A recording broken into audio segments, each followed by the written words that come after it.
Okay, we're going to tie Compara-dun. This video is brought to you by the Kennebec Valley Fly Tires and sponsored by the Kennebec Valley chapter of Trout Unlimited. We're going to use some 6/0 olive thread. Start in the middle of the hook and wind to one eye size behind the eye. Wrap back to where you started the thread and wrap to the middle of that. And trim your thread, and that should put you 2 eye sizes back. If you measure it with your scissor points, you'll see that's right where you are, and that's where you want this wing to be.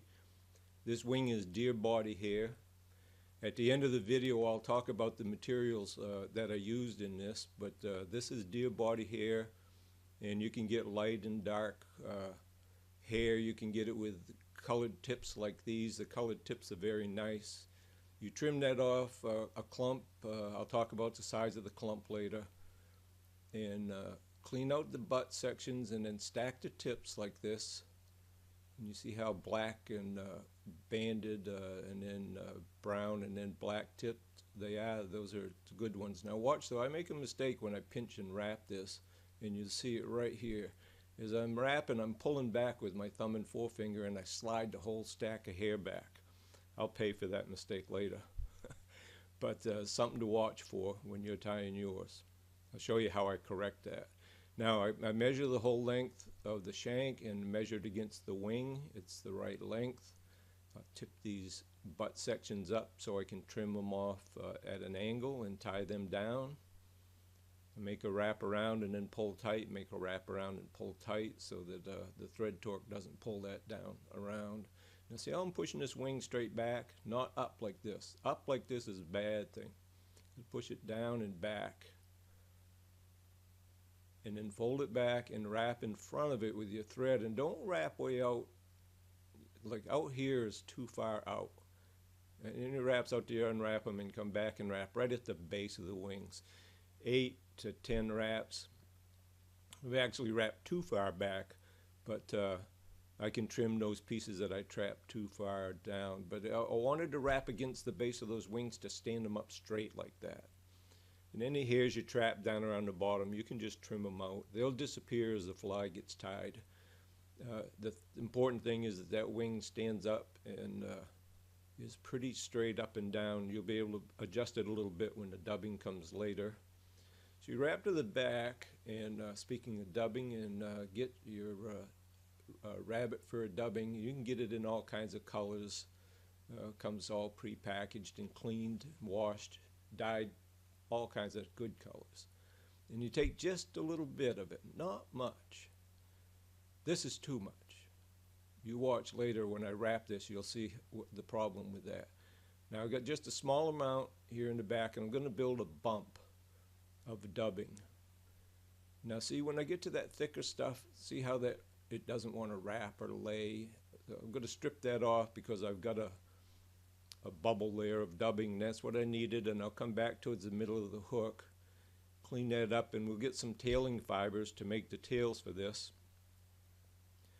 And you can use a variety of materials. I'm going to use a tailing fiber from a whiting tailing pack, and they come in all sizes. Those down bottom were too small. This is a good size feather here, so I'll get one of those. And you see when I spread these, there's a lot of good spiky fiber that's longer than the hook shank.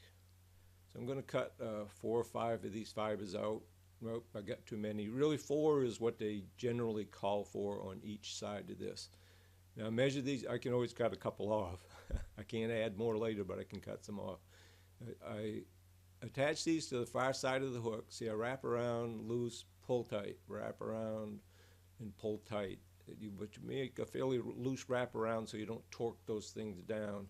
Now check my length, make sure I've got a full shank length sticking out beyond the bend of the hook, and grab another clump of 4, attach it on here, wrap, loose and then pull, fairly loose and then pull. Don't let these torque down around. You want them sticking straight out from the side of the hook, but you want them sticking out. They act as outriggers, acting as a balancer for the back end of this fly. Plus they suspend the hook weight. So you want them spread out and really out there. I don't mean to make too big a point of it, but they need to be outspread. So trim these ends off. Clean it up a little bit and adjust this taper. I've got a little dip right here. I'll build the thread taper. And with the wing and the tails done, all that's left of this is the dubbing body. And I've got the dubbing in my right hand, and I'm going to dub with my off hand or the non-thread hand.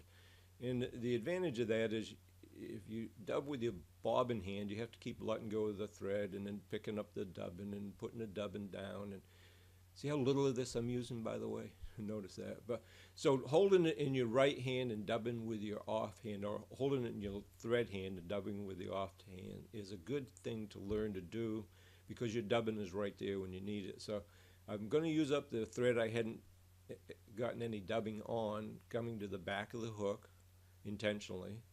And then I'll wrap this up. You can either rotary wrap, or you can wrap certainly regular, but if you've got a rotary vise, why not use it? You get to see gaps like that when they happen.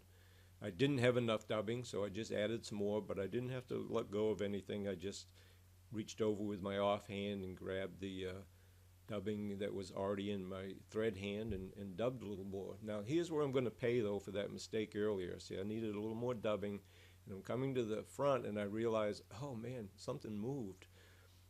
So what I do is I still tie a short head, and I leave that bare hook shank out front, because if I extended the head all the way to the eye now, I would have a head that was as long as the body, and it would just not be balanced. You'll see after I cut this off, the fly looks balanced. It's got a little extra hook shank out front, but that's better than having a body length, that's better than having a body length head. So adjust the wing here a little bit, pull these fibers around, get them spread evenly, work them a little bit, they'll move, they'll spread, and there you have a Compara-dun, and I'll take it out of here so you can see the spread of the wings. It's hard to tell from a side view, and you can see the spread of the tails. Bring this back into view. You see the tapered body, the 180-degree fan of the wing, the split of the tails. You can even see the taper from the rear, and the tails are right out there, and that wing is fanned. That's a good durable fly. Fish this fly a lot, tied in a bunch of different body colors. Now here's some of the deer hair, body hair that I used for the wing. I used the stuff on the left with the black tips, but notice the kinky hair and not that much fuzz. There's some fuzz, but not a lot. That kinky hair is what you want to look for, especially when you're buying body fur for Compara-duns. And this is a cape, and these spade hackles, and you don't see spade hackles on capes very much anymore. They've kind of been bred longer and narrower, like all the genetic hackle. But if you have some old capes, you can get tailing fibers off those old capes, or you can buy these whiting packs. They come in light and dark colors. They come in mottled, speckled fibers, and they have really good, long, stiff fibers, and they'll comfortably, this is a size 14 hook, they'll comfortably tail a fly of that size. This is a woodchuck tail. These are mink tails. They are very stiff fibered. These guard hairs will really hold up the back end of a hook, and if you go above a size 10, they recommend that you use guard hairs from a tail of a woodchuck or something similar. Thank you for watching.